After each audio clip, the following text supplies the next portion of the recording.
एक प्रेम कथा ऐसा भी सच्ची घटना पे आधारित। अधिकतर प्रेम कहानी की शुरुआत स्कूल या ट्यूशन से होता है। इस कहानी की शुरुआत भी ट्यूशन से होती है। लड़का जिसका नाम आयन होता है और लड़की का नाम खुशी होती है काल्पनिक। ये दोनों एक ही शिक्षक के पास अलग अलग समय में पढ़ते थे। एक दिन शिक्षक ने दोनों बैचों को एक साथ बुलाया और टेस्ट लेने का सोचा, जिससे पता चल सके कौन अच्छा पढ़ाई कर रहा है। टेस्ट होने के बाद खुशी और उसकी दो सहेली जिस कमरे में आयान और उसके दोस्त बैठे थे वहां आती है और ट्यूशन में माँ सरस्वती की पूजा के आयोजन के बारे में बताकर चंदा मांगती है। सब लोगों ने मिलकर चंदा का रकम तय किया और समय पर देने का निर्णय लिया। आयान और खुशी की नज़रें मिलती है और जैसे मानो एक ही नज़र में प्यार हो जाता है, या यूं कहें तो आकर्षण बढ़ जाता है। कुछ दिनों बाद शिक्षक ने एक बड़ा सा हॉल बना दिया। अब दोनों बैच एक साथ एक समय में पढ़ने आने लगे। इससे क्या हुआ कि अब इन दोनों का मिलना जुलना रोज के साथ साथ नोट्स भी शेयर होने लगे। समय बीतता गया। खुशी का आयन के प्रति आकर्षण तो पहले से था, अब आकर्षण प्यार में बदलने लगा। आयन भी खुशी के प्रति आकर्षित था, लेकिन प्यार और शादी की बातें उसके मन में कभी नहीं आया। वह चाहता था कि जब भी शादी करेगा अपने घर वालों की मर्जी से ही करेगा। आयान के घर वाले ने बोल रखा था कि अगर कोई लड़की पसंद हो तो बता देना, बातचीत करके शादी करवा देंगे, अपने आप कोई निर्णय नहीं लेना। समय बीतता गया। दोनों ने 10वीं परीक्षा अच्छे से पास कर लिया और अपने अपने स्कूल में 12वीं में नामांकन कराया।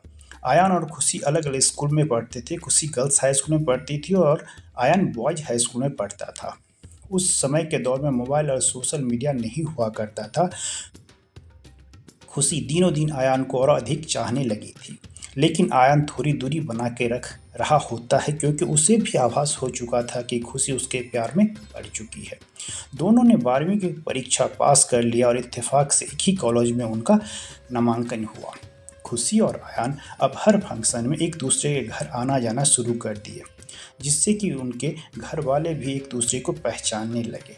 खुशी के घर वाले जानते थे कि वह आयान को चाहती है और उसके घर वाले को कोई आपत्ति नहीं थी, क्योंकि आयान एक अच्छा लड़का था और उसका स्वभाव भी बहुत बढ़िया था। उधर आयान अपना मन बना रखा था कि जब भी शादी करेगा घर वालों के पसंद की लड़की से ही करेगा। दोनों एक कॉलेज में पढ़ते थे, जिससे दोनों का मिलना रोज होता था। एक दिन खुशी हिम्मत करके आयान के लैंडलाइन नंबर पर कॉल करती है। मैं आपको 9 सालों से चाहती हूँ और आगे की ज़िंदगी आपके साथ बिताना चाहती हूँ। जिस तरह कशिश के साथ खुशी बात करती है, आयन उसकी भावनाओं को महसूस कर रहा था और बड़े प्यार से कहता है कि मैं शादी के बारे में अभी नहीं सोच रहा हूँ। अगले ही पल खुशी कहती है, आप जितने समय या साल कहोगे मैं इंतज़ार कर लूँगी। आयन ने सोचा फ़ोन पे बहुत समय लगेगा, तब उसने कहा कि हम मिलते हैं और फिर बात करते हैं, कह के फ़ोन को काट देता है। अब आयन के मन में उथल पुथल होने लगा और आयन ने सोचा कि कुछ ऐसा करना होगा जिससे खुशी के मन में उसके लिए प्यार कम हो जाए। आयन अब सिगरेट पीने लगा और अलग अलग लड़कियों के साथ घूमना फिरना शुरू कर दिया। खुशी अब आयन का हालात और बदलाव देख रही थी। आयन खेल में अच्छा था, वह अब एक लड़की से नज़दीकियाँ बढ़ाने लगा जो उसी कॉलेज के खेल विभाग में थी। इसे देखकर खुशी को अच्छा नहीं लगता था, क्योंकि वह लड़की अच्छी नहीं थी। चाह के भी खुशी कुछ नहीं कर पा रही थी, क्योंकि आयन उसका दोस्त था, प्रेमी नहीं जो कि उसे मना कर सके। दिन समय बीतता गया और एक दिन वही हुआ जिसका डर था। जब आयान उस लड़की के साथ कैंटीन में नाश्ता कर रहा था, तब आयान को वहां से हटाने चली गई। आयान ने उस लड़की के सामने खुशी की बेइज्जती कर दी और बुरा भला कह के वहाँ से भगा दिया। उस दिन खुशी कोई भी क्लास अटेंड नहीं किया और गर्ल्स कॉमन रूम में जाकर रोती रही, जिसकी जानकारी आयान को लगा। खुशी के सहेलियों ने बताया कि अच्छा इसे भी नहीं लगा, लेकिन उसके मन बना लिया था कि इसके कारण शायद खुशी उससे दूरी बना ले। अगले 3 दिन तक आयान कॉलेज नहीं आता है। खुशी के घर वाले शादी के लिए खुशी पर दबाव बनाने लगे, क्योंकि उनकी 2 और बेटियां थी। कॉलेज की स्नातक की डिग्री पर अच्छे नंबर से पास कर ली थी। आयान दिल्ली या मुंबई आगे की पढ़ाई के लिए जाने वाला था। खुशी चाहती थी कि आयान शादी तक रुक जाए, या वह बात करती थी और आयान शादी तक रुक जाता है।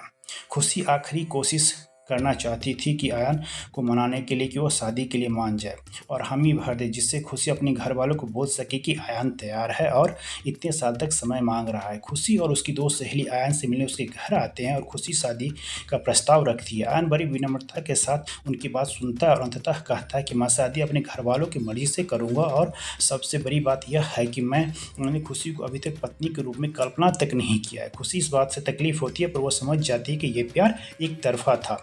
आयन को मुझ पे कोई रुचि थी ही नहीं, लेकिन उसका दिल मानने को तैयार नहीं था। आखिरकार अपने मन को मनाकर वापस आ जाती है। खुशी अपने घर वालों को शादी के लिए हाँ कर देती है और शादी तय हो जाती है। जिस दिन शादी तय होने की बात आयन को पता चलता है, उसके दिमाग में एक अजीब सी उथल पुथल होने लगता है और वह जो करने वाला था इसका अंदाज़ा किसी को भी नहीं था। आयन खुशी को मिलने के लिए बुलाता है। दोनों शहर के दूर किसी रेस्टोरेंट में मिलते हैं। आयन खुशी को खाना ऑर्डर करने के लिए कहता है। खुशी आयन के पसंद के खाना के बारे में पता होता है, वे उसी के पसंद की खाना ऑर्डर करती है और बातें का सिलसिला शुरू होता है। दोनों की आंखें नम हो जाती है। आयन जाने अनजाने में की गई सारी गलतियों के लिए खुशी से माफ़ी मांगता है और खुशी भी कोई बात नहीं कहकर बातों को टाल देती है। अगले ही पल खुशी कहती है कि मैंने भी तुम्हें परेशान किया, मेरे लगाव एक तरफा था। मैं भगवान से प्रार्थना करूंगी कि जिंदगी में आगे बढ़ो और तुम्हारी तरक्की देखकर हमें बहुत खुशी होगी। अब दोनों की आंखों में आंसू थे, शब्द चुप थे, सिर्फ आंखों से बह रहा नीर आपस में बातें कर रही थी। इतने में खाना आ जाता है। दोनों ने खाना नहीं खाया जा रहा था। बहुत कोशिश के बाद दोनों ने 2-4 निवाले खाया और वापस घर को लौट गए। रास्ते में कोई बात नहीं हो पा रही थी, जैसे दोनों अपने ही आप में खोए हुए न जाने क्या क्या सोच रहे थे। खुशी के शादी के समय नज़दीक आ जाता है। आयन और उसका एक दोस्त मिलकर शादी के कामों में खुशी के पिता की मदद करते हैं, जैसे मानो उसके अपने घर की शादी हो। आयन को अंदर ही अंदर न जाने क्या कचोट मार रहा था। जैसे जैसे शादी का समय नज़दीक आ रहा था, उसके मन में एक अजीब सी कसमकस चल रही थी, जैसे मानो वह अपने आप से लड़ाई कर रहा हो। आखिरकार शादी का दिन आ ही जाता है। शादी भवन बुक किया जाता है और लड़की वाले 2 दिन पहले भवन में आ जाते हैं।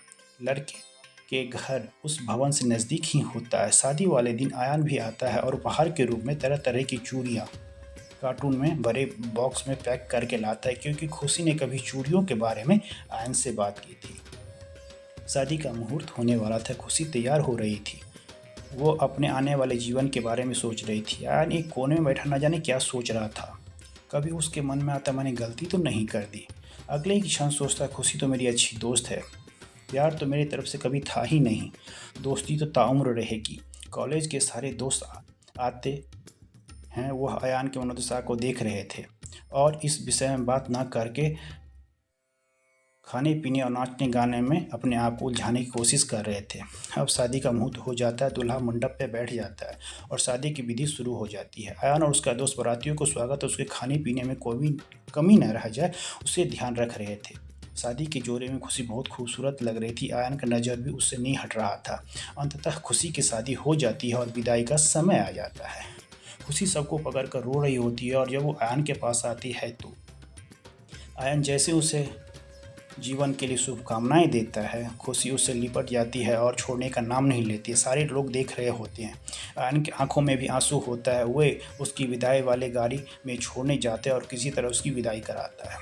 शादी वाले भवन में खुशी घर वाले रो रहे होते। आयन चुपचाप एक कमरे में चला जाता है जहाँ कोई नहीं हुआ और अंदर से कमरे को बंद कर लेता है। आयन का अब ऐसा प्रतीत होता है कि उसकी सारी दुनिया लूट गई है और उसके शरीर का एक हिस्सा मानो कट सा गया है। वह दहाड़े मार मार के चिल्ला चिल्ला के रोने लगता है।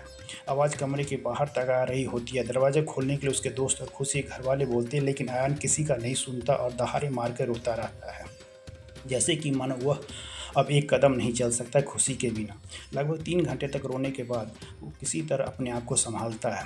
कमरे में पड़ी हुई पानी की बोतल से पानी पीता है। थोड़ी देर बाद आयन दरवाजे खोलता है और भरे लहजे में खुशी घर वालों से कहता है खुशी को इस बारे में पता नहीं चलना चाहिए कि मुझे इतना तकलीफ़ हुआ है, नहीं तो उसकी गृहस्थी में परेशानी आ जाएगी। इतना बोलकर आयन अपने घर के लिए निकल जाता है। करीब 1 महीने बाद खुशी को सारी बातों का पता चलता है और वो साफ और समझदार लड़की होती है।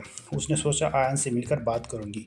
पग फेरे के लिए खुशी मायका आती है और अयान को भी आने के लिए बोलती है। दोनों फिर मिलते हैं और बहुत देर तक बातें होती। विदाई वाले दिन की बात की चर्चा दोनों में से कोई नहीं करता, जबकि दोनों को पता होता है अगले हफ्ते अयान दिल्ली जाने वाला था आगे की पढ़ाई के लिए। खुशी एक अच्छा सा पेन अयान को उपहार के रूप में देती है और कहती है कि तुम जब भी शादी करोगे मैं प्रार्थना करूंगी कि मुझसे भी अच्छी लड़की तुमको मिले। अयान का मन भर जाता है, किसी तरह वह अपने आप को संभालता है। शायद प्यार इसी को कहते हैं।